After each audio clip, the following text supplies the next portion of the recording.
Tonight, Public Accounts Committee flexes its muscles, orders arrest of National Sports Authority Regional Director, and demands special audit into the authority's activities nationwide. I want to make a recommendation, and which we put in a report, that the Auditor General go and do a special audit of the Ghana National Sports Authority. Listening to what is happening here, I think the place is in a mess.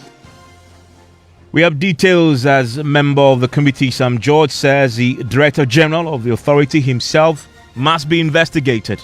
The funny things going on, the revenues that came did not go into the NSA's regular accounts. They are being, I have documents that show that the money went to Kumasi, and then they inflated the cost of a pump and bought the pump with invoices that are questionable.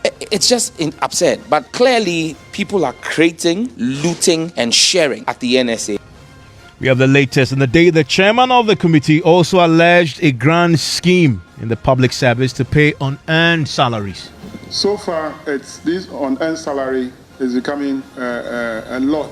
I think that there must be a grand scheme that is going on in the public service.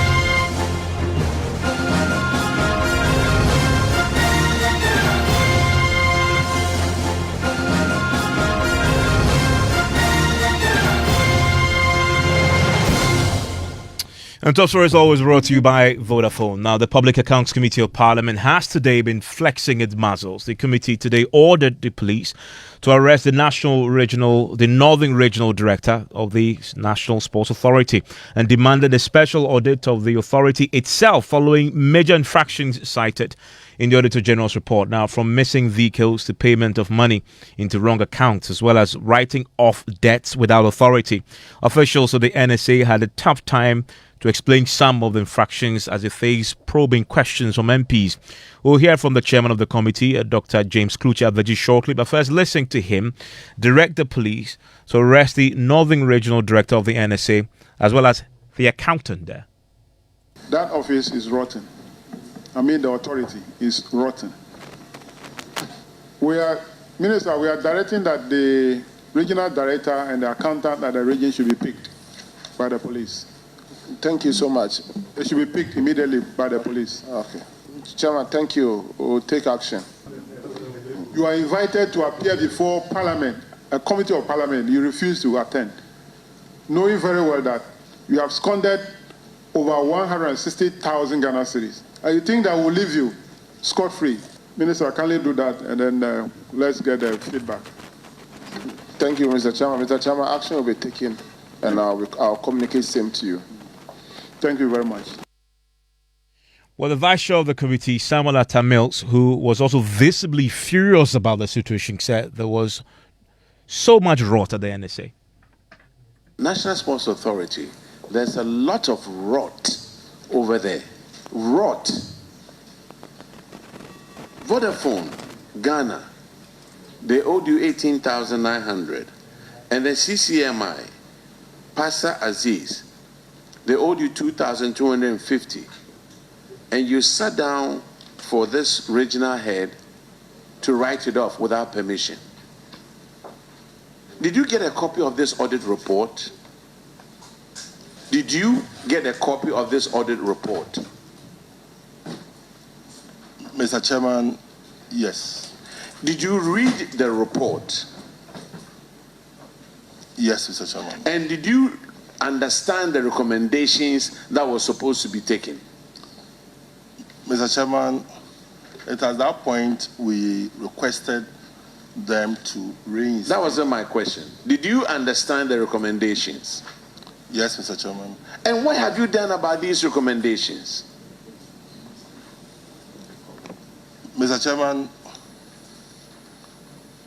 we asked the regional director to comply with the recommendation, that is reinstate the debt as they are and make efforts to recover the money and this was done. Letters has been issued for the demand of the debts, Mr. Chairman. And you think just by issuing a letter, they will pay? Parliamentary correspondent Kweku Asante is with me, and the National Sports Authority went before the committee today. They were not there alone. Yeah. There was a high-powered delegation from the Sports Ministry to accompany them. Yes, in fact, last week they were expected to be there. They did not show up.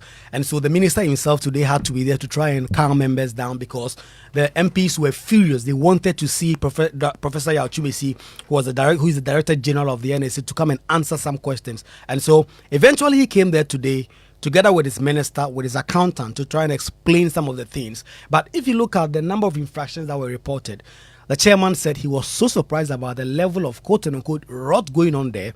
And so he was recommending that the Auditor General does a special audit into the activities of the NSA. We recommend in our reports, but I think you should communicate this to the Auditor General himself immediately. There's a need for a special audit of National Sports Authority. Well noted, Chairman. I want to make a recommendation, and which we put in the report, that the Auditor General go and do a special audit of the Ghana National Sports Authority. It's a recommendation. You can decide to do it, but listening to what is happening here, I think the place is in a mess.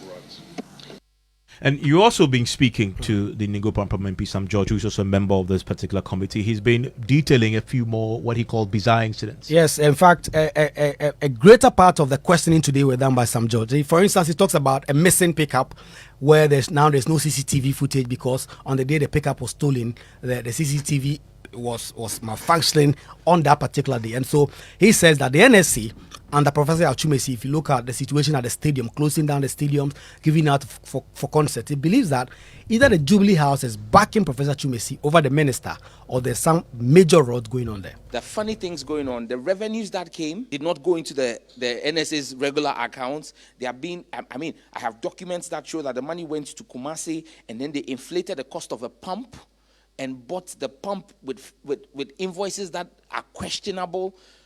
It's just absurd. But clearly, people are creating, looting, and sharing at the NSA. And I support the recommendation of the committee chair that the Auditor General must conduct a special forensic audit of the NSA because it's just unthinkable. The NSA has, and you know, there's this issue of the vehicle, the NSA vehicle that's outstanding.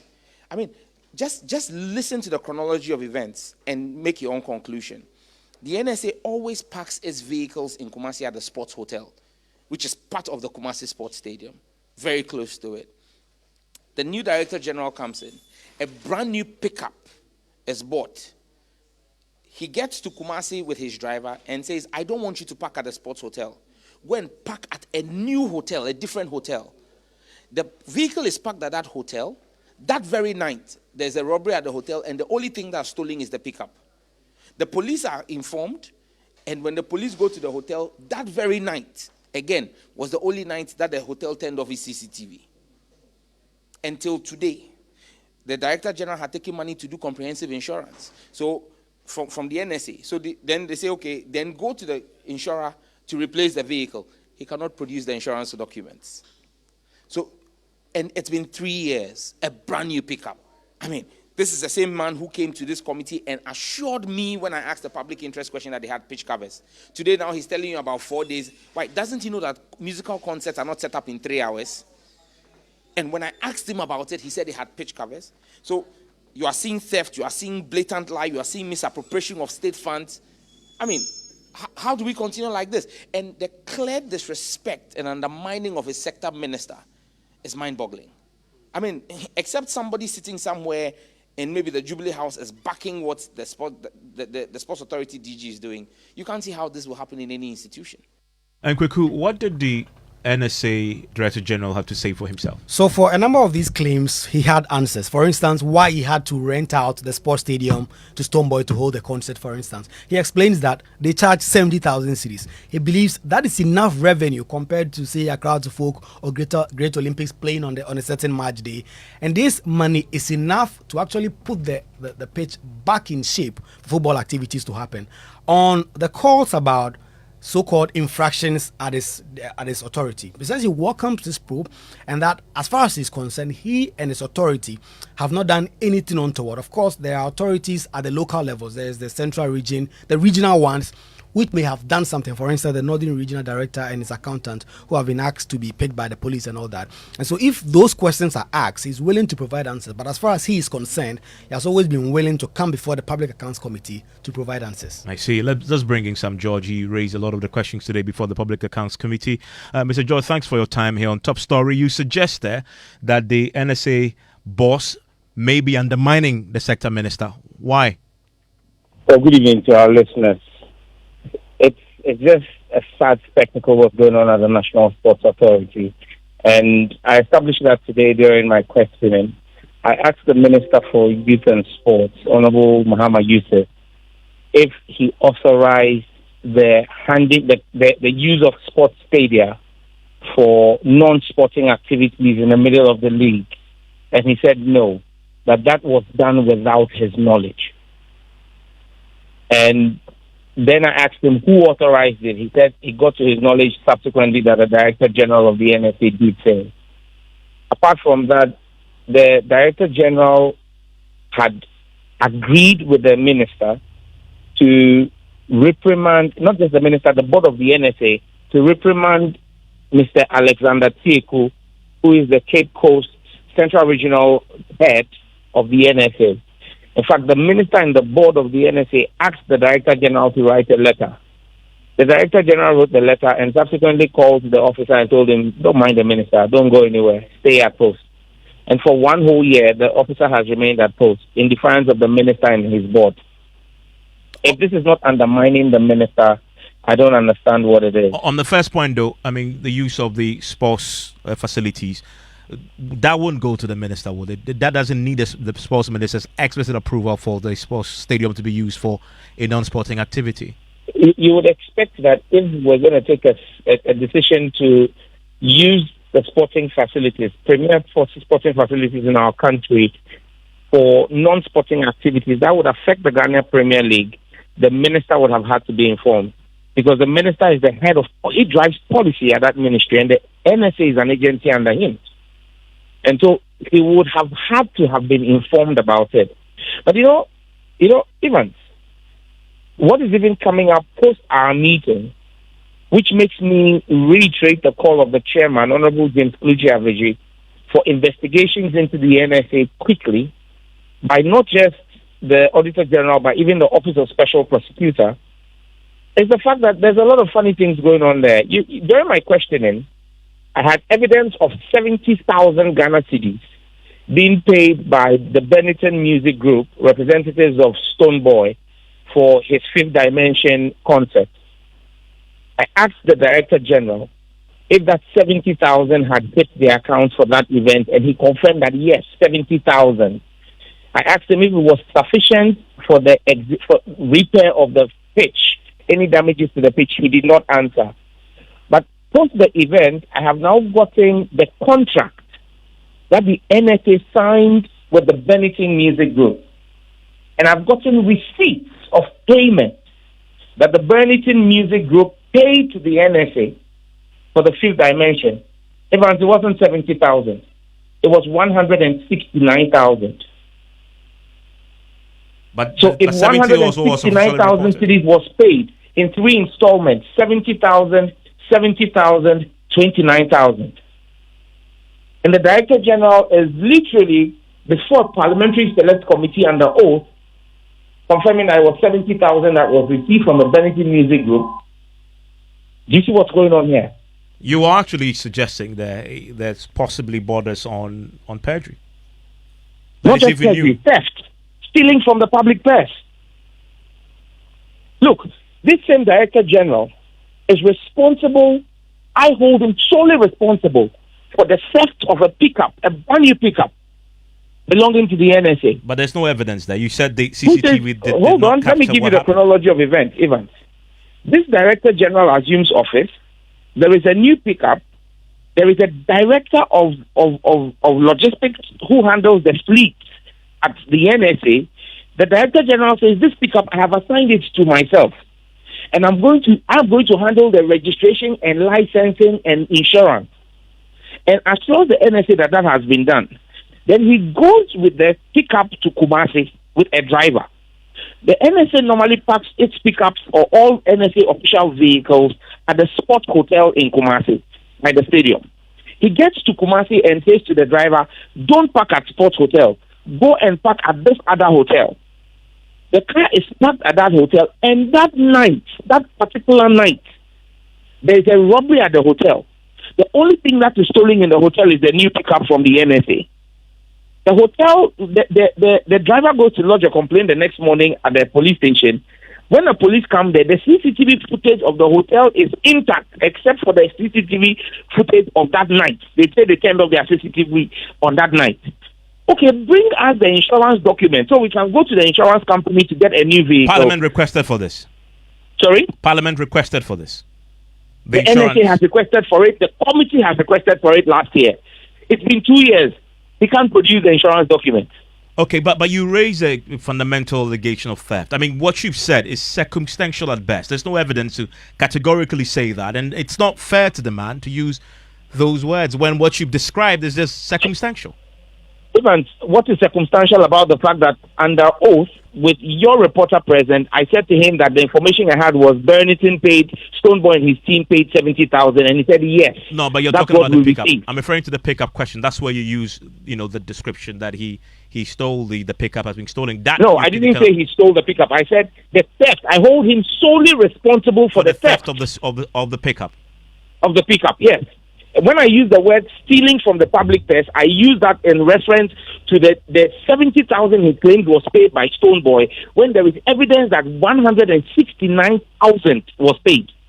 This has come to your attention, you say, subsequent to today's hearing. Would you bring it back to the committee for him to come back and answer questions on this? The committee will present our report. I will furnish the committee with this information, and it will feed into our report before the plenary. And we'll be making recommendations to the plenary on the conduct of the Director General of the National Sports Authority. But I'm curious, Sam. I mean, before the committee today, the man was before you. I mean, and the chairman recommended an investigation into an audit into the NSA itself, but nothing about the man himself who you raised fundamental questions about. No, Evans, maybe you didn't follow.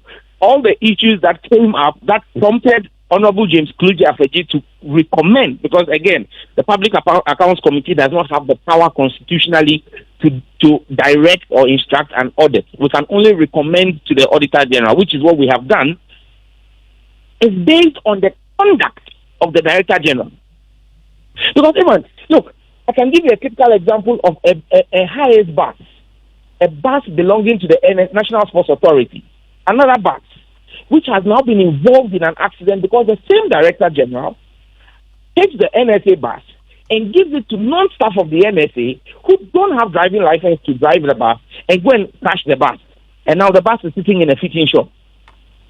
Look, I can go on and on and on and on. The money that were received by the NSA during the December festive season, even using the 70,000 for calculation, came to about 250,000 for Greater Accra. The Director General admitted under oath when he was accused by his chief accountant, because I put the chief accountant on the spot and asked him, 250,000 came to you. Did you pay all into the Accra account? Because every region has an account. He says no. Some was paid into Accra, some was paid into Kumasi. How do you do a transaction in Accra and go and pay it into the Kumasi account? Why did you do that? He says, well, I can't answer. You have to ask my Director General. Why would the Director General ask them to move the money from Accra Sports Stadium to a Kumasi account? Then the next week, what you see when you do an audit of the Kumasi papers is you see that he goes to buy a pump Again, if you check the cost of the pump on the invoice and what that same pump is going for on the market, you see an inflation. He buys a pump for over 111,000 Ghana cedis using money from Accra Sports Stadium. You've recommended today that the audit service should conduct an audit. This is a recommendation. I mean, the committee hasn't got the power to necessarily direct. Are you going to follow up, and what's the process to get this done? We'll follow up with the Auditor General. I mean, the Public Accounts Committee works with the Auditor General, and if the Auditor General decides that it is not interesting enough for him, as a private citizen, I'll be making a complaint to the Office of the Special Prosecutor. Samjo, thank you very much. And there's a lot happening before the committee today. I'm talking about Public Accounts Committee, and Kweku is still with me. Kweku, there was also today this revelation about unearned salaries we've known about for a while, but the leadership of the committee suggesting that this is part of a grand scheme. Yes, in fact, if you look at the number of MDAs, ministries, departments, and agencies that came before the committee today, one theme that ran through is unearned salary. In fact, the committee spent close to 2 hours grilling the head of the local government service, Dr. Nana Tuatha, about a certain lady who had gone on leave and who was still earning salaries, had traveled out of the country, and these monies could not simply be recovered. All these agencies had to do was write to Yoku and all that. James Klucha Aveji insists today that there appears to be a grand scheme within the public service for persons to be validated to earn salaries when they do not, so that they can share the booty. So far, it's this unearned salary is becoming a lot. I think that there must be a grand scheme that is going on in the public service. So the head of civil service must be made to get none of this issue, and then we'll find a way to curb it. Well, you have to continue to pursue the money from you don't have there is not a guarantor here. The families too are not cooperating. Once you report the issue to the Yoko, let's see what Yoko will do. Also today, the Deputy Sanitation Minister was before the committee, and it emerged that the free water that was supplied some time back under COVID, the government has still not paid part of this. In fact, in the last 2 years, every time Park said this issue come up. Last year, the former minister, Cecilia Dapa herself was there. This amount running into millions owed the Ghana Water Company Limited came up. Today at the committee, OEB Area Water was actually pleading before the committee that this amount should be paid and that they are owed in excess of 300,000 Ghana cedis. I want to beg you and beg your people to help us to solve a small problem we are encountering at OEB Area Water. What is that problem? Well, one of the schemes that were asked to give free water during COVID. Okay. And 3 billion plus. That's 300,000 plus. 300 plus, as I speak, has not been paid. And we are struggling, so we need our money. We are struggling, so we need our money. Sorry, please. You need your money? Yes, please. What was the response of the minister? The minister said he was not aware of this, but he was going to ensure that money is paid. But the committee insisted that every entity that is owed under this free water program must be paid immediately. Let's bring in Kofi with our research desk. Kofi, this is an important subject because we know that this free water that was provided during the COVID time, government put in place a measure to try and recover part of the money so that we can fix the challenge, that the hole that left in our budget. Well, Evans, if you look at government's own budget, amount spent on the provision of free water is around 600 million Ghana cedis. And we are looking at the amount that government has been able to rake in from the COVID-19 recovery levy. So government got some 775.9 million Ghana cedis in 2021 when it introduced it. In 2022 was 1.56 billion Ghana cedis. 2023 we are talking about 2.5 billion cedis. So if you add these 3 years, government has been able to rake in 4.84 billion cedis from the COVID-19 recovery levy. Amount spent on the provision of free water is 600 million. So that's about 13% of the total amount raked in. In other words, government has raised enough to clear absolutely that debt completely. and yet questions were being raised today by part of that which remains unresolved. The committee chair put this to the sector minister, and this was a response. Honorable Minister, I'm sure OEB area water is not the only water that is suffering. It came up in last year's report, and I'm sure this year too the same thing will happen. And your former boss was here to respond that you have written to the Minister of Finance for release of fund. Has the Minister of Finance released the fund now to be paid to these area water boards, the community water schemes? Thank you, Honorable Chairman. Honorable Chairman, I will not be able to speak to it. I have to get back and then find out exactly what the issues are, and then we can address them. You heard the minister respond to that he needs to get back and find out. We will also make a recommendation. In fact, we did a recommendation in our last year report. We will still repeat our recommendation for those free water, which were supplied, especially the community water schemes, should be paid their money. In fact, my own constituency is also affected. A number of schemes in Ketunov were also not paid. And in fact, I even asked a question on the floor. The minister came to give the same answer that she gave at the committee level, but still they have not been paid. So we will still make our recommendation and hope that they will listen to our recommendation, and then your scheme will be paid. James Klucha-Verjee is the chairman of the Public Accounts Committee. Newsnight in a minute.